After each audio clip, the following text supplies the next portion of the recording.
Tele একাডেমিতে আমায় ডেকেছে, আমায় অ্যাওয়ার্ড দিয়েছে, আমি গেছি। আমি সেখানে কোনো রাজনীতি করতে যাইনি এবং আমি কাউকে ধরেও অ্যাওয়ার্ড নিইনি। ওখানে অনেকেই এমন অ্যাওয়ার্ড পেয়েছে যারা সেই অ্যাওয়ার্ড পাওয়ার হয়তো তাদের যোগ্যতা নেই। আমি বলছি না আমারও আছে, কিন্তু আমাকে কাউকে বলা বলি করে ধরে কিছু করতে হয়নি, আমাকে ইনভাইট করা হয়েছিল। তো এবারে সেই অ্যাওয়ার্ড ফাংশনটা যদি রাজনৈতিক মিটিং মিছিল হিসেবে ধরে নেওয়া হয় তাহলে সেটা অত্যন্ত দুঃখজনক। আমার কোনো ব্যয়বহুল গাড়িও দেখতে পাবে না, বিলাসবহুল গাড়ি দেখতে পাবে না, বিলাসবহুল বাড়িও দেখতে পাবে না। আমার চাল ডাল হলে, এক পিস মাছ হলে আমার চলে যাবে, মুড়ি হলে বিকেলবেলা আই এম হ্যাপি। ঠিক আছে, আমি রাজনীতি বিরোধী হতে পারি, রাজনৈতিক মতাদর্শের বিরোধী হতে পারি, যদিও আমি আমার মনে হয় এবং সেটার ব্যাপারে আমি খুব ভোকাল যে টিএমসির কোনো রাজনৈতিক আদর্শ কোনো কালে ছিল না, আমি আজ অবধি শুনিনি। কিন্তু তিনি একজন মুখ্যমন্ত্রী এবং আমাদের রাজ্যকে তিনি রিপ্রেজেন্ট করছেন এবং সর্বোপরি তিনি একজন মানুষ। তাকে এবং তারপরে তিনি আমার থেকে অনেকটাই বয়োজ্যেষ্ঠা, তাকে সম্মান জানানোটা আমার মানুষ হিসেবে আমার আদর্শের মধ্যে পড়ে। এবং সেটাতে যে বোকারা রং হিসেবে দেখে দিচ্ছে তাদের মানসিকতা নিয়ে আমার প্রশ্ন আছে। পারমিশন ছাড়া আমার মনে হয় না কোনো জায়গায় অত বড় ইউনিট নিয়ে কেউ কাজ করতে পারে 4 দিন ধরে। একটা হতে পারে যে লিখিত পারমিশন তখনও এসে পৌঁছয়নি, কারণ কিছু প্রোটোকলের মধ্যে দিয়ে যেতে হয়, কিন্তু পারমিশন ছাড়া 70 জনের একটা ইউনিট গিয়ে কাজ করছে এবং প্রশাসন সেটা জানে না। তারা তো লুকিয়ে কাজ করছে না, তারা ওপেন বিচে কাজ করছে এবং প্রশাসন সেখানকার সেটা জানে না। এটা আমার কাছে বড় হাস্যকর। তারা ডিনাই করেছে কারণ লিখিত নেই। আর যদি তারা ডিনাই করে থাকে তাহলে তাদের দায়বদ্ধতা নিয়ে আমার প্রশ্ন আছে যে আপনারা কি এতটাই নাই যে আপনাদের এরিয়াতে কি হচ্ছে সেটা আপনারা জানেন না? আপনারা কেমন প্রশাসন, সেটা তো আপনাদের, হ্যাঁ, সেটা তো আপনাদের ব্যর্থতা। আপনাদের ওখানে কেউ ডাকাতি করে 70 জনের লোক গিয়ে ডাকাতি করে চলে যাওয়া, আপনারা কিছু জানতে পারবেন না। 4 দিন ধরে হয়েছে, এটা তো 4th ডের ঘটনা।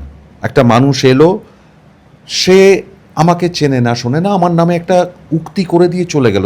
তুমি কি সেই দায়িত্বটা নিচ্ছ? তুমি কি জানো আমাকে ব্যক্তিগতভাবে? জানো না আমার কর্মজীবন, জানো না আমি কাদের সঙ্গে ওঠা বসা করি, তুমি কিছুই জানো না, তুমি একটা উক্তি করে দিয়ে চলে গেলে। সো এই যে স্বেচ্ছাচারিতা, এটা হচ্ছে স্বেচ্ছাচারিতা। আমি দায়টা নেব না, আমি যা খুশি বলে দেব, আমি যাকে খুশি তো কাজ করব না যতক্ষণ না তারা এই দায়টা নিচ্ছেন। এটুকু সম্মান একজন শিল্পী হিসেবে রাহুল অরুণোদয় ব্যানার্জির প্রাপ্য ছিল, কারণ তিনি কাজ করতে করতে চলে গেছেন। বিভ্রান্তিমূলক বিবৃতি দেওয়া হয়েছে, কোনো বিবৃতি না দিলেই হতো, কিন্তু সেটা কিন্তু শৈবালদা দেননি, যিনি কর্ণধার ম্যাজিক মোমেন্টসের। দিয়েছে সেখানে যারা কাজ করে। হ্যাঁ, লীনাদি স্ক্রিপ্ট লেখেন, তিনি বিবৃতি দিয়েছিলেন, কিন্তু শৈবালদার কাছ থেকে কিন্তু কোনো বিবৃতি নেওয়া হয়নি। শৈবালদা কিন্তু কোনো রকম বিভ্রান্তিমূলক বিবৃতি দেয়নি। দিয়ে যাচ্ছি, থক করে থুতু পেলাম, সেই দেখছি কিছু গিয়ে বিশাল দেশাত্মবোধের কথা বলছে, রাস্তায় দাঁড়িয়ে হিসি করছে, সে দেশাত্মবোধের কথা বলছে, দুটো মেয়ে যাচ্ছে তাকে টিটকিরি কাচ্ছে, সে দেশের কথা বলছে। প্লিজ, ওটার কোনো প্রয়োজন নেই।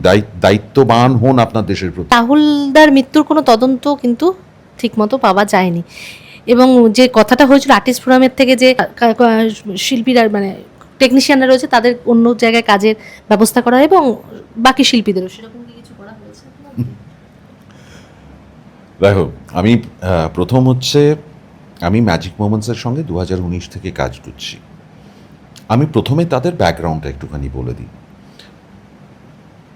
ম্যাজিক মোমেন্টসের যিনি কর্ণধার শৈবাল ব্যানার্জি, উনি টেলিভিশন ইন্ডাস্ট্রির বোধহয় সিনিয়র মোস্ট প্রডিউসার। মানে আমি 26 বছর কাজ করছি, তারও আগে থেকে উনি প্রডিউস করছেন, শৈবালদা। And he is one of the most credible producer in West Bengal television ইন্ডাস্ট্রির ক্ষেত্রে। মুহূর্তে রয়েছে সকলের প্রিয় অভিনেতা সুদীপদা। কেমন আছো আগে বলো? আমি ভালো আছি, কিন্তু সকলের প্রিয় বললে কেন? আমি কি সকলের প্রিয়? একদমই তা না, সকলের অনেকের প্রিয়, হয়তো হ্যাঁ। প্রিয়, আমি ভাগ্যবান। কিন্তু আজকে সোশ্যাল মিডিয়ার যুগে যেখানে কারুর কোনো দায় নেই, কিছু একটা বলে দিলাম, হ্যাঁ, সেখানে বোধহয় সকলের প্রিয় হওয়াটা একটু ডিফিকাল্ট, লোকেরা বেছে নেয়। একদম। আচ্ছা, তোমাকে সরাসরি প্রশ্ন করি, সেটা হচ্ছে যে প্রত্যাবর্তন হয়নি, পরিবর্তন হয়েছে, নতুন সরকার, এটা নিয়ে তুমি কতটা আশাবাদী আগে জিজ্ঞেস করি।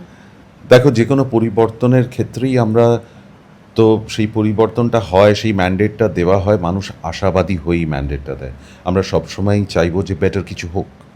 যদিও আগের পরিবর্তনের সময় আমি খুব একটা আশাবাদী ছিলাম না, সেটা নিয়ে আমি বহুবার বহুজনকে বলেছিলাম। পরিবর্তনের আগে, ভোট 2011 ভোট হওয়ার আগে আমি বলেছিলাম যে যেভাবে ওই দলটা তৈরি হয়েছিল প্রথম থেকে, সেটা আমার দেখা। আমি 1998-এর টিএমসির প্রথম মিছিলটাও দেখেছি। সুতরাং আমি খুব একটা হোপফুল ছিলাম না, এবং আই ওয়াজ নট রং।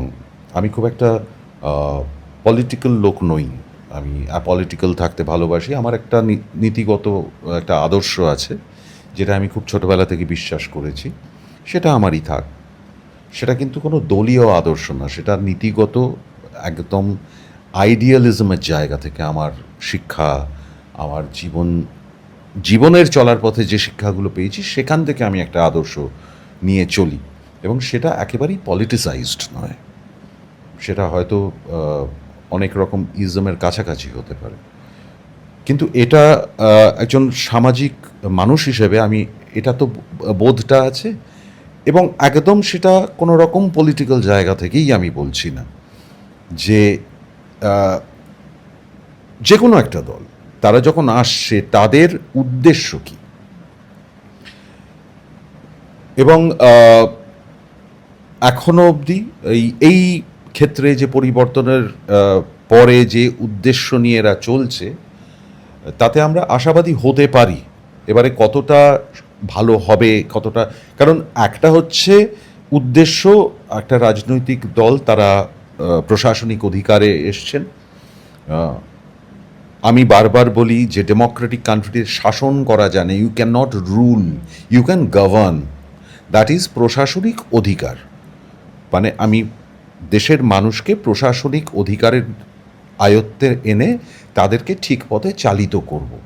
এটা হচ্ছে উদ্দেশ্য যে কোনো, কিন্তু যেই মুহূর্তে সেই রাজনৈতিক দল এই প্রশাসনিক অধিকারে চলে আসে, সেটা তখন আর কোনো রাজনৈতিক দল হিসেবে কাজ করা উচিত নয়, যেটা এর আগের ক্ষেত্রে আমরা দেখেছি।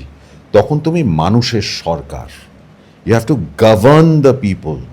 আমি আবার হাইলাইট করছি, you can't rule people in democratic and republic country, you can govern the people.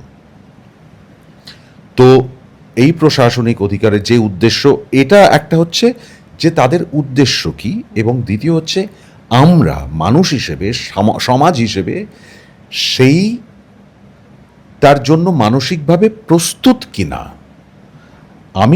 আমি অনেক ক্ষেত্রেই দেখেছি যে এই যে আমরা স্বাধীন, আমরা পরাধীন নই বলে প্রচণ্ড নেত্য করছে, কিন্তু আমরা কি আদৌ বুঝি স্বাধীনতা কী, স্বাধীনতার দায়িত্ব কী, স্বাধীনতা এবং স্বেচ্ছাচারিতার মধ্যে তফাৎ কী আছে? আমরা যে কথাগুলো বলছি তার দায়টা কি আমরা নিচ্ছি? Are we responsible for what we say? যেটা সোশ্যাল মিডিয়ার কথা আমি শুরুতেই তোমায় বললাম, একটা মানুষ এলো, সে আমাকে চেনে না, শোনে না, আমার নামে একটা উক্তি করে দিয়ে চলে গেল। তুমি কি সেই দায়িত্বটা নিচ্ছ? তুমি কি জানো আমাকে? ব্যক্তিগতভাবে জানো না, আমার কর্মজীবন জানো না, আমি কাদের সঙ্গে ওঠা বসা করি, তুমি কিছুই জানো না, তুমি একটা উক্তি করে দিয়ে চলে গেলে। সো এই যে স্বেচ্ছাচারিতা, এটা হচ্ছে স্বেচ্ছাচারিতা। আমি দায়টা নেব না, আমি যা খুশি বলে দেব, আমি যাকে খুশি। তো স্বাধীনতা মানে কিন্তু সেটা নয়, তোমাকে দায়বদ্ধ থাকতে হবে। দায়বদ্ধ থাকতে হবে কিভাবে? তোমার সমাজের প্রতি দায়বদ্ধ থাকতে হবে, এবং দেশ, মাটি ইত্যাদি দিয়ে তো দেশ এবং মানুষকে নিয়ে আমি, মানে যেটা আমার, তো এইটা হচ্ছে ব্যাপার। পরিবর্তন সফল হবে যদি এই দুটোর মেলবন্ধন হয়। একটা হচ্ছে যারা প্রশাসনিক অধিকারে এসছে তারা কি উদ্দেশ্য নিয়ে এসছে, এবং দ্বিতীয়ত মানুষের সেটা মেনে নেওয়া বা অ্যাকসেপ্টেন্স করার সেই মানসিকতাটা আছে কিনা। তোমাকে বলো, তোমাকে সেইভাবে সক্রিয়ভাবে রাজনীতি করতে দেখা যায়নি, এটা কেন, জেনে বুঝে? কখনো সক্রিয়ভাবে, কারণ আমি আমার রাজনীতিটা আমার মধ্যে নেই। আমি ছাত্র রাজনীতি করেছি, আমি এসএফআই করেছি আমাদের কলেজে, কিন্তু সেখানেও আমি খুব একটা মিটিং মিছিলে যাইনি, কারণ আমার সময় ছিল না। আমি খেলাধুলা নিয়ে থাকতাম, আমি আমার যেটুকুনি পড়াশোনা করতে হয় সেটা নিয়ে থাকতাম, নাটক করতাম। কিন্তু যখন স্টুডেন্টস ইউনিয়নের ইলেকশন হতো তখন আমরা খুব একটু অ্যাক্টিভ থাকতাম কলেজে। এবং I made it a point, এটা সেই সময় যারা আমার কলেজের যারা কালিগ তারা জানে, যখন বাইরে থেকে লোকজন ঢোকানোর চেষ্টা করা হচ্ছে তখন আমরাই প্রতিবাদ করব, যা হয় আমরা করব, কারণ এই লড়াইটা আমাদের বন্ধুদের মধ্যে, রাজনৈতিক মতাদর্শের লড়াই। সেখানে বাইরের লোক কেউ ঢুকবে না, কোনো গুন্ডা ঢুকবে না, তাহলে কিন্তু আমরা নিই, তাহলে কিন্তু আমরা ফেলে মারব, সেটা যেন না হয়। এবং সেটা হয়নি।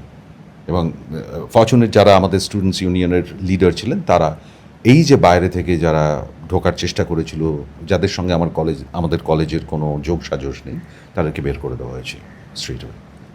খুব সামলে রূপাদিকে স্টেজে তুলছো, এবং সেখানে অনেক দর্শকদের কমেন্ট এসেছে যে এটা কি জেনে বুঝে বা ইন্টেনশনালি দলে যোগ দেওয়ার জন্য? রূপাদির সঙ্গে আমি যখন একেবারে নতুন অবস্থায় অভিনয় করতে আসি, সেই সময় রূপাদির সঙ্গে প্রথম কথা, রূপাদি দ্রৌপদী হয়েছিল, তখন থেকে আমরা একটা রূপাদির প্রতি একটা ব্যথা ছিল, একটা মানে ওরকম ডাকসাইটে সুন্দরী অভিনেত্রী। এবং তারপরে যখন আমি অভিনয় করতে আসি তখন রূপাদির সঙ্গে আমি প্রচুর কাজ করেছি। মানে এমন একটা সিরিয়াল হয়েছে যেখানে রূপাদি প্রোটাগনিস্ট, আমি অ্যান্টাগনিস্ট। আমরা টেলিফিল্ম করেছি যেখানে আমি আর রূপাদি পেয়ার হিসেবে কাজ করেছি। রূপাদি সিনিয়র, এবং রূপাদি অনেক ক্ষেত্রেই অনেক কিছু শিখিয়েছে আমাদের। রূপাদি মাঝখানে একটা সিরিয়াল করতে এসেছিলো, আমি তখন সেম স্টুডিওতে কাজ করতাম, তখনও গিয়ে দেখা করেছি, সেটা 3 বছর আগের। তো স্বাভাবিকভাবে, স্বাভাবিক সৌজন্যে ওখানে যদি রূপাদি না থেকে অন্য কোনো দিদি থাকতো বা অন্য কোনো বোন থাকতো বা বান্ধবী থাকতো, তাদেরকেও আমি একইভাবে এগিয়ে এগিয়ে নিয়ে আসতাম। আমি বন্ধুদের ক্ষেত্রেও তাই করি। যেহেতু ওখানে একটা ভিড় ছিল, রূপাদি একটু জড়সড় হয়ে দাঁড়িয়েছিলেন, আমার মনে হয়েছে উঠতে, আমি অনেকবার করে, তোমরা যদি লক্ষ্য করে থাকো, আমি বলছিলাম উঠে এসো যখন ওরা নিচে দাঁড়িয়ে আছে, কারণ আমার মনে হয়েছে সিনিয়র একটা রূপাদি ওখানে আছে। আমাদের ছিল, বলো, রূপাদির সঙ্গে শিলাদা দাঁড়িয়েছিল, চেলা দিচ্ছিল, তারপরে ওই সমর্পণ ছিল ওখানে দাঁড়িয়ে, ডিরেক্টর সে, তারা নিচে দাঁড়িয়ে আছে, আমরা স্টেজে দাঁড়িয়ে আছি, আমার এটা খারাপ লাগছিল। সেই কারণে আমি বারবার ডাকছিলাম ওদেরকে উপরে, এবং বারবার ওইখানে যে ভিড়টা ছিল তাদেরকে বলছি ওদেরকে আসতে দাও। এবং রূপপতি এত ভদ্র, তিনি কিন্তু তার রাজনৈতিক ব্যক্তিত্ব নিয়ে ওখানে দিয়ে ওদেরকে সরিয়ে চলে আসতে পারতেন, কিন্তু তিনি সেটা করেননি, উনি দাঁড়িয়েছিলেন। তাই উনি যখন সিঁড়ি দিয়ে উঠছিলেন, শাড়ি পরেছিলেন, ভিড়ভাড়টা ছিল, আমি দেখলাম একটা ছোট্ট হোঁচট, যার জন্য আমি এগিয়ে গিয়ে তুলে আনি, এই আর কি। অদ্ভুত একটা মানসিকতা আমি মানুষের মধ্যে কাজ করছি। আমরা সবসময় বিভাজন করার চেষ্টা করছি। মানুষের বিভাজন কেন হবে? রাজনৈতিক বিভাজন, ধর্মীয় বিভাজন, রিজিয়নালের বিভাজন, বিহারের লোক অমুকে, উড়িষ্যার লোক, অথচ বারবার বলা আছে আমরা তো আগে ভারতীয়, আমাদের ডেফিনেটলি আমাদের রিজিয়ন থাকবে। কেন এই বিভাজন? কাদের জন্য এই বিভাজন? আমরা তো বলছি আমরা একই দেশে, আমরা তো ভারতীয়, কেন আমরা বিভাজন করব? মানে আগেই কেন একটা কালার দেখে দেব? এই যে আমি একটু আগে বললাম না যে তোমরা কি দায়িত্ব নিয়ে বলছো, যেটা বলছো আমরা তো বারবার বলার চেষ্টা করছি যে আমরা এক হয়ে, মানে এই যে দেশাত্মবোধ, সেটা কিন্তু আমি 4 দিন ঝান্ডা ওড়ালাম বছরে, আর বিশাল বড় বড় যে পাওয়ারে এলো তার হয়ে নৃত্য করে কথা বললাম, সেটা করে কিন্তু বোঝানো যায় না। দেশাত্মবোধ মানে দেশের প্রতি, অর্থাৎ দেশের মানুষের প্রতি তোমার দায়িত্ব থাকতে হবে। আমি তোমার সঙ্গে কেমন ব্যবহার করছি, তোমাকে আমি সেই সৌজন্যটা, সেই ভদ্রতা তোমার সঙ্গে করছি কি না। আমি রাস্তা দিয়ে যাচ্ছি, থক করে থুতু ফেললাম, সেই দেখছি কিছু গিয়ে বিশাল দেশাত্মবোধের কথা বলছে, রাস্তা দাঁড়িয়ে হিসি করছে, সে দেশাত্মবোধের কথা বলছে, দুটো মেয়ে যাচ্ছে তাকে টিটকিরি কাচ্ছে, সে দেশের কথা বলছে। প্লিজ, ওটার কোনো প্রয়োজন নেই। দায়িত্ববান হন আপনার দেশের প্রতি। দেশের আমরা কিভাবে গর্ববোধ করতে পারি সেটার প্রতি দায়িত্ববোধ। What is your contribution to the society, see that. আমাকে যদি এর আগে যখন কোনো অ্যাওয়ার্ড ফাংশন হয়, ধরো একটা অর্গানাইজেশন অ্যাওয়ার্ড ফাংশন, তুমি দেখেছো? আজ অব্দি দেখা গেছে? ইট ওয়াজ অ্যান অ্যাওয়ার্ড ফাংশন, আমাকে অ্যাওয়ার্ড দেওয়া হয়েছে, আমি কি অ্যাওয়ার্ড গ্রহণ করেছি। আমি কোনো দিন বোধহয় রাজনৈতিক মিটিং মিছিলে যাইনি। আমি আমার বাবা ছিলেন আর্মিতে, আমি তোমার একটা ছোট্ট ঘটনা বলি। তো আমার একবার আমি গেছিলাম, আমি খুব ছোটোবেলায়, কারণ আমি টার্ভিউতে থাকতাম হেস্টিংসে, আর্মি কোয়ার্টার্সে। তখন রেড রোডে যে প্যারেডটা হতো আর্মিদের, সেটা আমরা দেখতে যেতাম। আমার বাবা ছিলেন কমান্ডিং অফিসার, আমরা দেখতে যেতাম। আমি সেই গ্র্যান্ডারটা দেখেছি, আমার খুব শখ ছিল। বহুদিন আমি যাইনি এর মধ্যে। এবারে 15th অগস্টের প্যারেডটা দেখতে যাব এবং আমি বলে, এবং সেখানে আমার যারা বন্ধু, যারা ঘনিষ্ঠ ছিল, এই আমার এক বন্ধু ছিল, তাকে আমি বললাম, হ্যাঁ রে, তোর প্যারেড দেখতে যাওয়া যাবে? তখন আমাকে ইনভাইট করা হয়েছিল, আমি গেছিলাম এবং I was disappointed the kind of parade সেখানে হয়েছিল, অনেস্টলি আমি বলছি। কারণ আমি যে গ্র্যান্ডারটা দেখেছি আমি সেটা দেখতে পাইনি। ওই একটা জায়গায় আমি গেছিলাম এবং টেলি একাডেমিতে আমায় ডেকেছে, আমায় অ্যাওয়ার্ড দিয়েছে, আমি গেছি। আমি সেখানে কোনো রাজনীতি করতে যাইনি এবং আমি কাউকে ধরেও অ্যাওয়ার্ড নিইনি। ওখানে অনেকেই এমন অ্যাওয়ার্ড পেয়েছে যারা সেই অ্যাওয়ার্ড পাওয়ার হয়তো তাদের যোগ্যতা নেই, আমি বলছি না, আমারও আছে, কিন্তু আমাকে কাউকে বলা বলি করে ধরে কিছু করতে হয়নি, আমাকে ইনভাইট করা হয়েছিল। তো এবারে সেই অ্যাওয়ার্ড ফাংশনটা যদি রাজনৈতিক মিটিং মিছিল হিসেবে ধরে নেওয়া হয় তাহলে সেটা অত্যন্ত দুঃখজনক। কারণ আমি বহু অ্যাওয়ার্ড ফাংশনে যাই এবং সেটা খুব ছোট অ্যাওয়ার্ড ফাংশনে কেউ আমাকে সম্মান জানাতে চাইছে, মানুষেরই তো সম্মান, আমি সেখানেও যাচ্ছি। এবং আমার সেখানে যেটুকুনি সৌজন্য আমার মুখ্যমন্ত্রীর প্রতি, তিনি তো মুখ্যমন্ত্রী, আমাদের স্টেট রিপ্রেজেন্ট করতেন, তিনি যেরকমই হন, সেটা আমার ব্যক্তিগত আলাদা জায়গা। কিন্তু তিনি আফটারঅল যখন তিনি মিডিয়ার সামনে আসছেন, মানুষের সামনে আসছেন, দেশের সামনে যাচ্ছেন, তিনি কিন্তু আমাদের স্টেটের Statesman, she is the leader. তাকে সৌজন্য সম্মান দেখানোটা, এটাও কিন্তু আমার দায়িত্বের মধ্যে পড়ে। আমি রাজনীতি বিরোধী হতে পারি, রাজনৈতিক মতাদর্শের বিরোধী হতে পারি, যদিও আমি আমার মনে হয় এবং সেটার ব্যাপারে আমি খুব ভোকাল, যে টিএমসির কোনো রাজনৈতিক আদর্শ কোনো কালে ছিল না, আমি আজ অবধি শুনিনি। কিন্তু তিনি একজন মুখ্যমন্ত্রী এবং আমাদের রাজ্যকে তিনি রিপ্রেজেন্ট করছেন এবং সর্বোপরি তিনি একজন মানুষ। এবং তারপরে তিনি আমার থেকে অনেকটাই বয়োজ্যেষ্ঠা, তাকে সম্মান জানানোটা আমার মানুষ হিসেবে আমার আদর্শের মধ্যে পড়ে। এবং সেটাতে যে বোকারা রং হিসেবে দেখে দিচ্ছে, তাদের মানসিকতা নিয়ে আমার প্রশ্ন আছে। আজকে ধরো তুমি একটা পিঙ্ক কালার বা রেড কালার পরে বসে আছো, ঠিক আছে, সেখানে আমি তোমার পাশে বসে আছি, এবারে এই কালারটা দেখেই তোমায় বলে দিল যে তুমি বামপন্থী, এটা তো হতে পারে না। তোমার সেটা পছন্দের রং, তারা একটা রং বেছে নিয়েছে তাদের রাজনৈতিক মতাদর্শের জায়গা থেকে, তুমি সেটা পড়ছো, মানে সেই রং ফেভার করে সবেতেই এখন পোলারাইজ করে দেওয়া, এটা অত্যন্ত বোকামো। আমার যে কোনো মানুষের প্রতি সম্মান আছে, আমি জানাই, যারা আমার খুব কাছের তারা জানেন, যেই লোকটা আমার বাড়িতে আসে সিঁড়ি ঝাড় দিতে, তাকেও আমার বাড়িতে কিন্তু চা, জল, মিষ্টি অফার করা হয়, কারণ সে খাটছে। এবং তাকে যখন আমি টাকা দিই, তাকে কিন্তু আমি খামে ভরে টাকাটা দিই, হাতে এরকমভাবে গুঁজে দিই না, এনে বলে। আমি জানি না আপনারা কজন সেটা করেন, কারণ আমার মনে হচ্ছে সে যেটা করছে সেটা সৎভাবে করছে, সৎ হওয়াটা খুব ইম্পর্ট্যান্ট।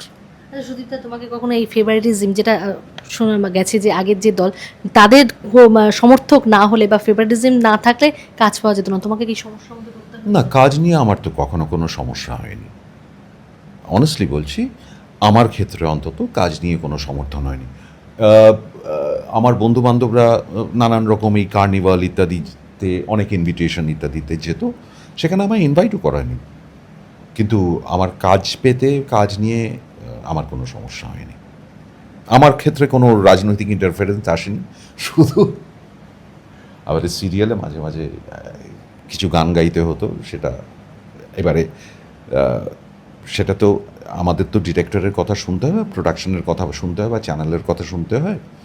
তো সেটা শুনে আমি সেটা করতে বাধ্য, কারণ আমার সঙ্গে তাদের কন্ট্রাক্ট ছিল যে আমার লিপে যে গানটা দেওয়া হবে সেটা আমায় গাইতেই হবে। যা বলতে বলা হবে স্ক্রিপ্টে সেটা আমায় বলতে হবে, এটা তো কন্ট্রাক্ট, সেটা তো অভিনেতা হিসেবে আমার কন্ট্রাক্ট। তো আমার ইচ্ছের বিরুদ্ধে গিয়েও যে আমার পছন্দ হচ্ছে না তা সত্ত্বেও আমাকে লিপ মেলাতে হয়েছে সেই গানের সঙ্গে। এছাড়া আদারওয়াইজ কোনো রকম কোনো চাপ আমাকে ফেস করতে হয়নি অনেস্টলি। আচ্ছা, এই মুহূর্তে কিছুদিন আগে যেটা নিয়ে ঘটলো যে ম্যাজিক মুভমেন্টসের দুটো পরপর ধারাবাহিক বন্ধ করলো, এখনও অবধি রাহুলদার মৃত্যুর কোনো তদন্ত কিন্তু ঠিকমতো পাওয়া যায়নি। এবং যে কথাটা হয়েছিল আর্টিস্ট ফোরামের থেকে যে শিল্পীরা মানে টেকনিশিয়ানরা রয়েছে তাদের অন্য জায়গায় কাজের ব্যবস্থা করা হয় এবং বাকি শিল্পীদেরও সেরকম কি কিছু করা হয়েছে? দেখো, আমি প্রথম হচ্ছে আমি ম্যাজিক মোমেন্টসের সঙ্গে 2019 থেকে কাজ করছি।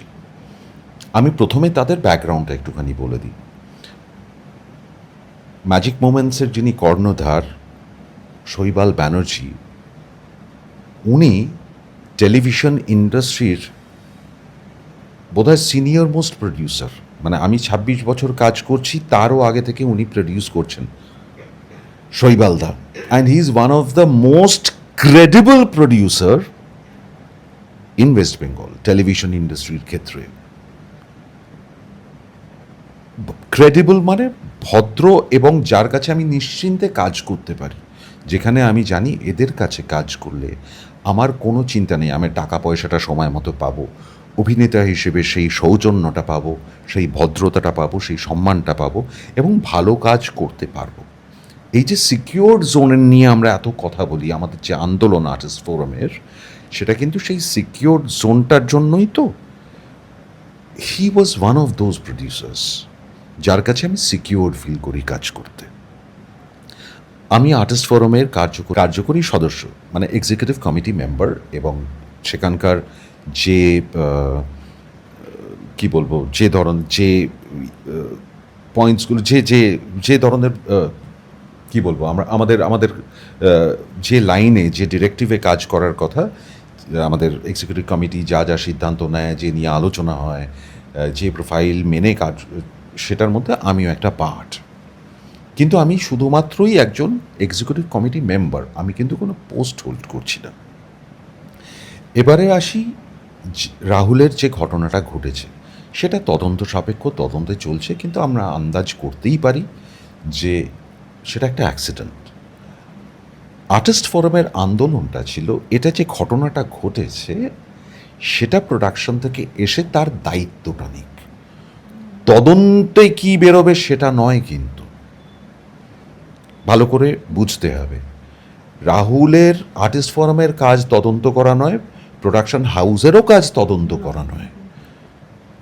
আর্টিস্ট ফোরামের প্রশ্ন ছিল, প্রোডাকশন গণ্ডগোলটা সেখানেই হয়েছে, যে এই যে দায়িত্ব নেওয়া, যে ঘটনাটা ঘটেছে, সেইটা আর্টিস্ট ফোরাম এক্সপেক্ট করেছিল প্রোডাকশন হাউস থেকে নেওয়া হবে, এবং সেটা যেহেতু নেওয়া হয়নি, সেহেতু এই আন্দোলনটা হয়েছে।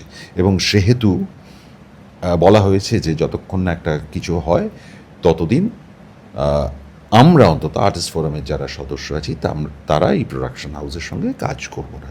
এই প্রোডাকশন হাউস কাজ করবে না তা কিন্তু কোথাও বলা হয়নি। আমরা যারা আর্টিস্ট ফোরামের সদস্য তারা এই প্রোডাকশন হাউসের সঙ্গে কাজ করব না যতক্ষণ না তারা এই দায়টা নিচ্ছেন। এটুকু সম্মান একজন শিল্পী হিসেবে রাহুল অরুণোদয় ব্যানার্জির প্রাপ্য ছিল, কারণ তিনি কাজ করতে করতে চলে গেছেন। বিভ্রান্তিমূলক বিবৃতি দেওয়া হয়েছে, কোনো বিবৃতি না দিলেই হতো, কিন্তু সেটা কিন্তু শৈবালদা দেননি, যিনি কর্ণধার ম্যাজিক মোমেন্টসের। দিয়েছে সেখানে যারা কাজ করে। হ্যাঁ, লীনাদি স্ক্রিপ্ট লেখেন, তিনি বিবৃতি দিয়েছিলেন, কিন্তু শৈবালদার কাছ থেকে কিন্তু কোনো বিবৃতি নেওয়া হয়নি। শৈবালদা কিন্তু কোনো রকম বিভ্রান্তিমূলক বিবৃতি দেয়নি।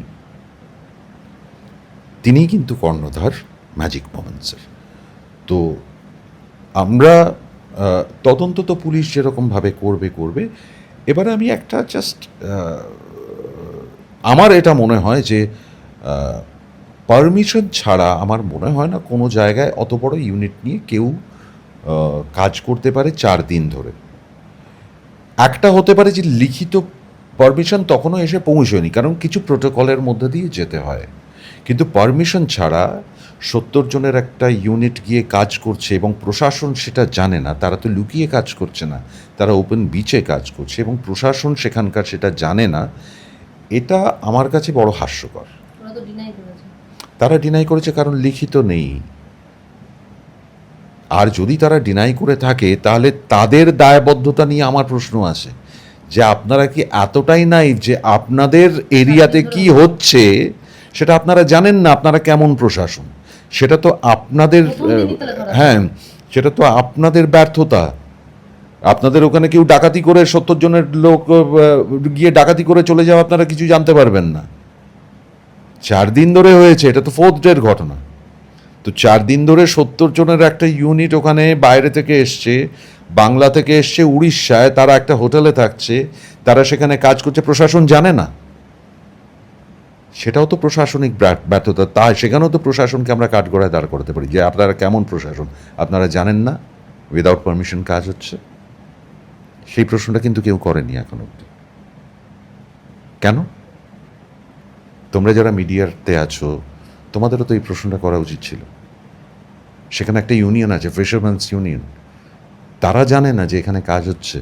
তারা তারা বলছে তাদেরকে কিছু জানা না, তারা দেখেছে, তারা প্রশাসনকে জানায়নি যেখানে একটা কাজ হচ্ছে।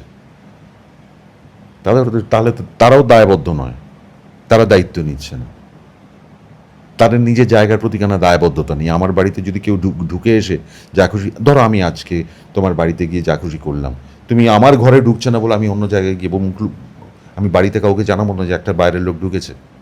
পারি কি করতে? পারবো না তো। তার মানে সবাই দায়টা এড়াচ্ছে, সবাই দায়টা এড়াচ্ছে এই দুর্ঘটনার। আমি দুর্ঘটনা যদি নাও হতো তাহলেও তো আমার প্রশ্ন যে ভাই 4 দিন ধরে আপনারা অ্যালাউ করলেন কি করে উইদাউট পারমিশন? আপনারা বলছেন আপনারা জানেন না। কিন্তু ম্যাজিমুসের উচিত ছিল লিখিত। কি উচিত ছিল? দেখো, আমি অত্যন্ত ক্ষুদ্র মানুষ, কি উচিত ছিল সেটা মাথাটা ঠিক করবে। কিন্তু কাজের ক্ষেত্রে কি হলো যেটা আমার দেখো, ওই যে বললাম একজন একটা খুব ভালো ক্রেডিবল প্রডিউসার এই মুহূর্তে কাজ করছে না। আমার কাজ চলে গেল, এরকম একটা কাজ তার, সেটা তো ঠিক আছে। আমার আজ না 26 বছর ধরে আমি কাজ করছি এই প্রোডাকশন হাউসে, আমি তার ভিতরে 6 বছর কাজ করছি, তার মধ্যে আমি অন্য প্রোডাকশন হাউসে আমি সিনেমা করেছি, আমি ওটিটি প্ল্যাটফর্মে কাজ করেছি, আমার নাটক আছে, আমার অডিওর কাজ আছে। 26 বছরের মধ্যে 20 বছর আমি আরও অন্য প্রোডাকশন হাউসের, আমি আমার কাজ নিয়ে কোনো সময়ই খুব একটা চিন্তিত নই। আমি খুব সাদামাটা জীবন নির্বাহ করি। আমার এক্সট্রা ভ্যাগেন্সা, তুমি আমার কোনো ব্যয়বহুল গাড়িও দেখতে পাবে না, বিলাসবহুল গাড়ি দেখতে পাবে না, বিলাসবহুল বাড়িও দেখতে পাবে না। আমার চাল ডাল হলে, 1 পিস মাছ হলে আমার চলে যাবে, মুড়ি হলে বিকেলবেলা আই এম হ্যাপি, ঠিক আছে? তো কিন্তু তার সঙ্গে আরও অনেক টেকনিশিয়ানস জড়িয়ে ছিল, আরও অনেক অভিনেতা অভিনেত্রী জড়িয়ে ছিল। দেখো, কাজ পাইয়ে দেওয়াটা অত সহজ না। একে আমাদের এখানে কাজ ভীষণ লিমিটেড হয়ে গেছে, প্রোডাকশন হাউস লিমিটেড। একটা ইন্ডাস্ট্রি গ্রো করতে পারে যখন ভালো ভালো আরও অনেক প্রডিউসার্স আসে, তাদের মধ্যে একটা হেলদি কম্পিটিশন তৈরি হয়। হেলদি কম্পিটিশন অর্থাৎ কিনা ভালো কাজ আসবে এবং এই কাজটা বলবে আমাকে দেখ, ওই কাজটা বলবে আমাকে দেখ, এইভাবে কিন্তু ইন্ডাস্ট্রি গ্রো করে। এবং আজ থেকে 10 বছর পরে ইন্ডাস্ট্রি কোথায় থাকবে সেটার একটা ভিজুয়ালাইজেশন করা, তার একটা পাথ তৈরি করা, তবেই সেটা একটা ইন্ডাস্ট্রি। নইলে তো ডেইলি দোকানের মতন হয়ে গেল। আমি আজকে কি বানাচ্ছি আর আজকে কি ব্যবসা করছি, ভাই গদিতে বসে আছে একটা মালিক, সে হাই হাই করছে, 4টে কর্মচারী কাজ করছে, দিনের শেষে এত মাল বিক্রি হলো তার হিসেব করলো, চলে হলো। So that remains there. An industry has to grow for the future. তোমাকে প্রয়োজন হলে দর্শক তৈরি করতে হবে, কিছুটা কেটার করা এবং কিছুটা তৈরি করা নতুন করে, তাদের আস্তে আস্তে টেস্ট বদলানো। সেটা যে একেবারে হচ্ছে না তা নয়, প্রচুর নতুন নতুন ডিরেক্টরের কাজ আসছে, ভালো ভালো কাজ আসছে। আজকে দি একাডেমি অফ ফাইন আর্টসের মতন ছবি তৈরি হচ্ছে, রাসের মতন ছবি তৈরি হচ্ছে, একেন বাবু তৈরি হচ্ছে, যেমন বলছে তো এই সরকার ব্যান্ড কালচার এগুলো সমস্ত কিছু বন্ধ করে নতুন ভালোভাবে কাজ আমরা তো আশা করতেই পারি, আমরা আশা করতেই পারি যে পজিটিভ কিছু হয়, আমরা তো সেটা চাই। ডেমোক্রেসির সব থেকে বড় শক্তি হচ্ছে প্রশ্ন করার অধিকার। আমরা তো সেই ইনটলারেন্স আগের গভর্নমেন্টে দেখেছি, প্রশ্ন করলে তাকে কোনো একটা দাগিয়ে দেওয়া হতো। আবার আমি চলে আসি সোশ্যাল মিডিয়াতে, আপনারাও কিন্তু সেম জিনিসটাই করছেন, সব কিছু নিয়ে একটা দাগিয়ে দিচ্ছেন একে ওকে তাকে, without taking responsibility of your statement. অনেক সময় আপনারা সৌজন্যবোধের সীমা ছাড়িয়ে যাচ্ছেন, সেটা আপনার শিক্ষার পরিচয় দিচ্ছে, আপনার পরিবারের পরিচয় দিচ্ছে। আপনি যখন কোনো মানুষকে গালাগালি করছেন সোশ্যাল মিডিয়ায়, জাস্ট আপনি অ্যাননিমাস হয়ে থাকতে পারেন বলে, আপনার প্রোফাইল লক করে দিয়ে রাখতে পারেন বলে, আপনি কিন্তু সোশ্যালি নিজেকে কতটা ছোট, কতটা আপনার শিক্ষার অভাব, কতটা আপনার দেশের মানুষকে আপনি ভালোবাসেন সেটার দিকে প্রশ্নচিহ্ন তুলে দিচ্ছে। অ্যান্ড আপনিও কিন্তু সেই একই ইনটলারেন্সের কাজ করছেন, সেই দাগিয়ে দেওয়া, উইচ ইজ এগেনস্ট ডেমোক্রেসি। শেষ করবো সুদীপদা, একটাই প্রশ্ন, এই যে শিল্পীরা যে এই যে রং বদল করছে, যেহেতু তুমি শিল্পী সেই জন্য জিজ্ঞেস করছি, যে এতদিন ধরে একটা দল ছিল, এখন বলছে নাকি তৃণমূলের ভয়ে তারা চুপ ছিল, এখন নাকি এই সরকারের মানে এরকম নানান কথা শোনা যাচ্ছে, যার ফলেই আরো সোশ্যাল মিডিয়া দেখলে কিছু। দেখো, মানুষের ভয়ের উপরে তো কারুর অধিকার নেই, তুমি ভয় পেও না, সেটা আমি তখন বলতে পারি যখন আমি তাকে প্রোটেকশনটা দিতে পারি। আমি আমার ছেলেকে বলছি তুই ভূতের ভয় পাস না, আমি আছি। কে কাকে দেখে ভয় পাবে না পাবে বলে দেওয়া খুব সহজ। যারা বলছেন তারা সামনে আসছেন না কেন? তারা কেন নিজেদের কথা লক করে, নিজের প্রোফাইল লক করে রেখে আড়ালে থেকে এসব কথা বলছেন? সামনে আসুন। আপনারা যখন বড় বড় কথা বলছেন সামনে আসুন। কার কিসে কিভাবে ভয়, আমরা তো তার দায়িত্ব নিতে পারি না। অনেক সময়ই হয়েছে, আমার যেটা মনে হয় যে শুধুমাত্র ব্যক্তি স্বার্থের জন্য কিছু না করাই ভালো। সেখানে তোমার কাজ আছে, তুমি কাজ করো, পরিশ্রম করো, রোজগার করো, কিন্তু শুধুমাত্র, এটা আমি দেখেছি, ব্যক্তি স্বার্থর জন্য একটা প্ল্যাটফর্ম ব্যবহার করা, সেটা আমি দেখেছি, আমার আশেপাশেই দেখেছি।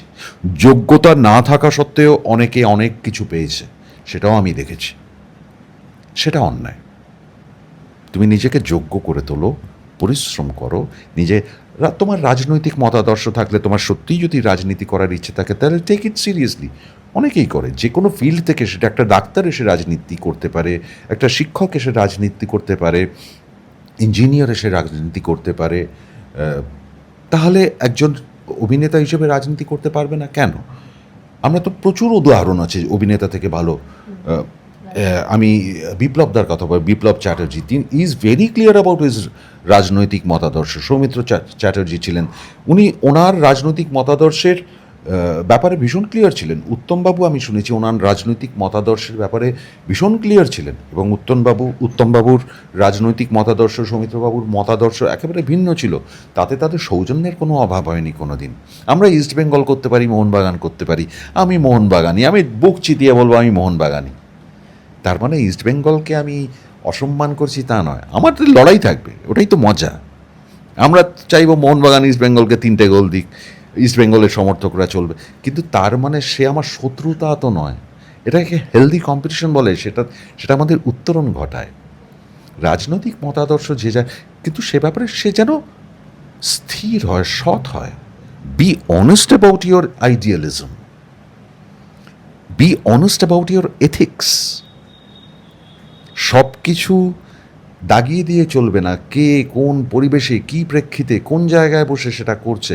কিন্তু হ্যাঁ, ব্যক্তি স্বার্থের জন্য তুমি যদি সেলফিশ অ্যাডভান্টেজের জন্য সব কিছু করো, সেটা অন্যায়।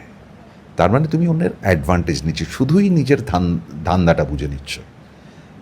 দিস ইজ, আমরা স্বাধীন দেশের নাগরিক, আমরা ভারতবর্ষের মতন একটা বিশাল সার্বভৌম সাম্রাজ্যের বিশাল এত বড় একটা দেশের রাজনীতি আমার গর্ববোধ হয়, এবং আমার সেই দেশের প্রতি, যাতে তার গর্বটা আমার, মানে সেই দেশের বাকি মানুষরাও গর্ববোধ করতে পারে, এই দেশটা যাতে ভালো হয়, একটা স্বচ্ছ পরিষ্কার দেশ হয়, এখানে মানুষ যাতে, প্রতিটা মানুষ যাতে ভালো থাকে, আমার তার প্রতি দায়বদ্ধতা থাকবে। কই, আমরা তো এদেশের এত ভেজালের কথা হয় খাওয়া দাওয়া নিয়ে, শিশুদের খাবারে ভেজাল মেশানো হচ্ছে, আন্দোলন হওয়া উচিত। তো একটা দেশ ভালো থাকবে কি করে? তাদের বেসিক নিডসগুলো ফুলফিল হবে এবং এডুকেশন তার সঙ্গে। স্বামী বিবেকানন্দ বলেছেন, শিক্ষিত হতে হবে মানুষকে, শিক্ষার উপরে জোর দিতে হবে। শুধুমাত্র আমি আমার নাম সাইন করলাম আমি শিক্ষিত হয়ে গেলাম তা নয়। এক সিলেবাসের শিক্ষা একরকম এবং জীবনের শিক্ষা আরেক রকম। দুটোতেই শিক্ষিত হতে হবে, পারঙ্গম হতে হবে এবং একটা সৎ আদর্শ তৈরি করতে হবে নিজের নিজের ব্যাপারে। গুরুজি বাবাজি এসব নয়, আমার কাছে আমার আদর্শ কি, be honest to that, then you make a beautiful, you make this country a beautiful one. আমি তো সবসময় চাই আমার দেশ সুন্দর হোক, আমার রাজ্য সুন্দর হোক, আমরা সবাই মিলে দারুণ থাকি, আমরা এই রাজ্যের উন্নতিটার জন্য সবাই মিলে কাজ করি। তাহলে সকলের কর্মসংস্থান হবে, মানুষের হাতে টাকা আসলে তারা স্পেন্ড করতে পারবে, ইন্ডাস্ট্রি গ্রোথ হবে, ফিল্ম ইন্ডাস্ট্রি গ্রোথ হবে। Let us support each other rather. বাঙালিদের মধ্যে বড্ড নিজেদের লোকেদের ছোট করা মানসিকতা আছে আমাদের এখানে। এ খারাপ, এই হচ্ছে না, ও অমুক ইয়ে করছে, অপমান করা কেন ভাই? আগে মানুষকে সম্মান করতে শেখো, সেটা তোমার শিক্ষার সব থেকে বড় পরিচয়। That is needed. Thank you so much.